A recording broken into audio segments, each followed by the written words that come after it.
ప్రియమైన కామ్రేడ్స్, మనం ఈరోజు 139వ మేడే జెండాని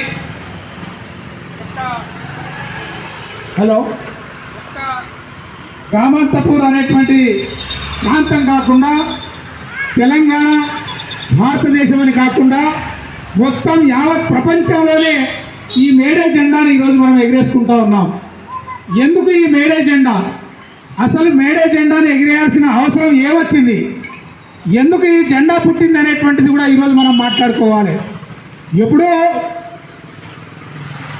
దశాబ్దం కిందట 139 సంవత్సరాల కింద ఈ యొక్క జెండా అనేటటువంటిది అవతరించింది.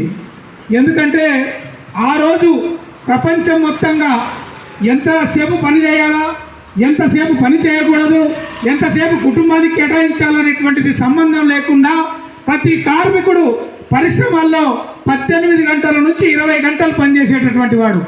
అంటే 24 గంటల్లో 20 గంటలు, 18 గంటలు, 16 గంటలు పని చేయడం అంటే ఆయన కుటుంబం కోసం ఏం చేయాలా, భార్య పిల్లల కోసం ఏం చేయాలా, ఆయన తిరిగి ఉత్పత్తి పని చేయడం కోసం ఎంతసేపు రెస్ట్ తీసుకోవాలనేటువంటిది ఏమాత్రం సంబంధం లేకుండా యజమానులు, ప్రభుత్వాలు, దోపిడీదారులు అందరూ కూడా 24 గంటల్లో 18 గంటలకు పైగా పని చేయించేటటువంటి పరిస్థితి ఆ రోజు ఉండింది.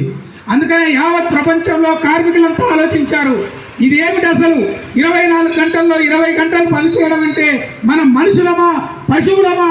అసలు ఈరోజు ఎత్తులకు కూడా మనం 5-6 గంటల కంటే ఎక్కువ పని పెట్టది స్థితి ఈరోజు మనకు కనపడుతుంది. కానీ అట్లాంటిది మానవులుగా, మనుషులుగా, కార్మికులుగా, శ్రమజీవులుగా ఉండేటటువంటి మనకి ఇంత స్థాయిలో పని పెట్టడం ఏంటనేటువంటిది ఆ రోజు అమెరికాలోని చికాగో నగరంలో 139 ఏళ్ల కింద పోరాటం చేసి రక్తపు టేరులు కారించి ఒక 5-6 మంది ఆ పుల్లెట్ వర్షంలో రక్తం కురిపించి 8 గంటల పని దినాన్ని సాధించారు.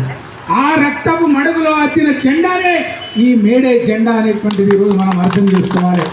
అంటే 8 గంటలు పని చేయాలా, 8 గంటలు కుటుంబం కోసం ఉండాలా, 8 గంటలు పడుకోవాలనేటువంటిది 24 గంటల్లో 3 షిఫ్టులు 8 గంటలు మాత్రమే పని చేయాలా, 8 గంటలు పడుకోవాలా, 8 గంటలు కుటుంబం కోసం వెచ్చించాలనేటువంటి ఒక పద్ధతి, ఒక శాస్త్రీయమైనటువంటి పద్ధతి ఈ మేడే జెండాలో అప్పుడు పుట్టింది అనేటువంటిది మనం ఈ సందర్భంగా అర్థం చేసుకోవాలా.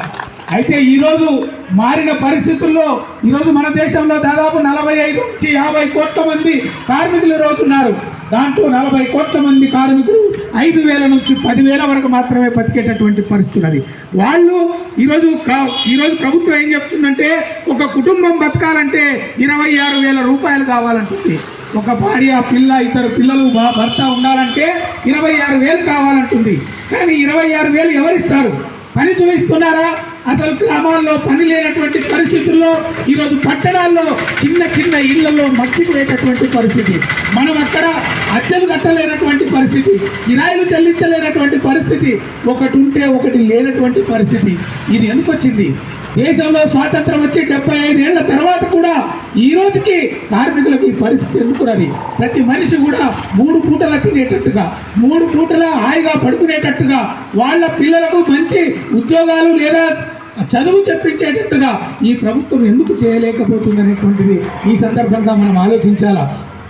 నేను అనేది ఈ దేశంలో భూమి లేదా, ఈ దేశంలో పని చేయడానికి శ్రమజీవులు లేరా?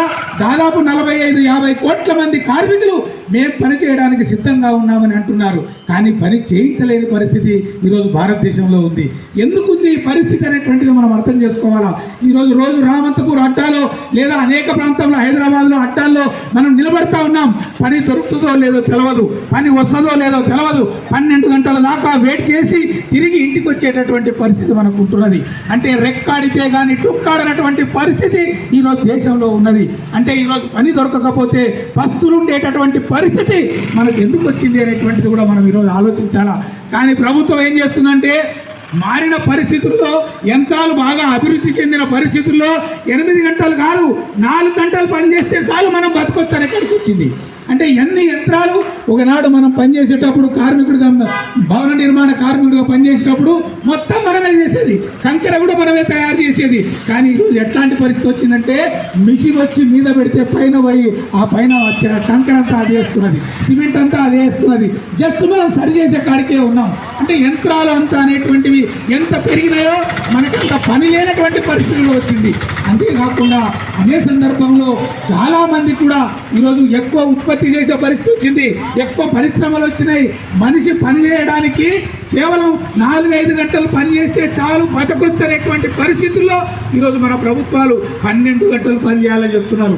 ఈరోజు మన వాళ్ళు సైబర్ సిటీకి పోతున్నారు, హైటెక్ సిటీకి పోతున్నారు. వాళ్ళందరూ కూడా 8 గంటల నుంచి 12 గంటలు పని చేస్తున్నారు. పాపం పిల్లలు, భార్య లేదు, పిల్లలు లేదు, వాళ్ళకు పిల్లలు ఉడతలేరు. అసలు వాళ్ళంతా రోడ్ల మీద అయిపోతున్నారు. 4 గంటలు పని చేయడానికి బదులుగా 12 గంటలు పని చేసేటటువంటి పరిస్థితి ఈ కేంద్ర ప్రభుత్వం కానీ రాష్ట్ర ప్రభుత్వం కానీ ఇవి ఎందుకు చేస్తున్నాయి అనేటువంటి ప్రశ్న ఈరోజు మనం మేడే సందర్భంగా మనం ఆలోచన చేయాలి. ఈ మేడే అనేటటువంటిది హక్కుల దినం, పోరాట దినం, పూజ చేసేది కాదు.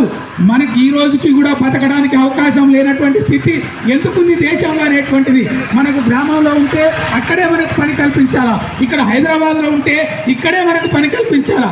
మనము ఇప్పుడు ఎండలో నిలబడతాం, 8-9 అయితే ఎండ వస్తుంది.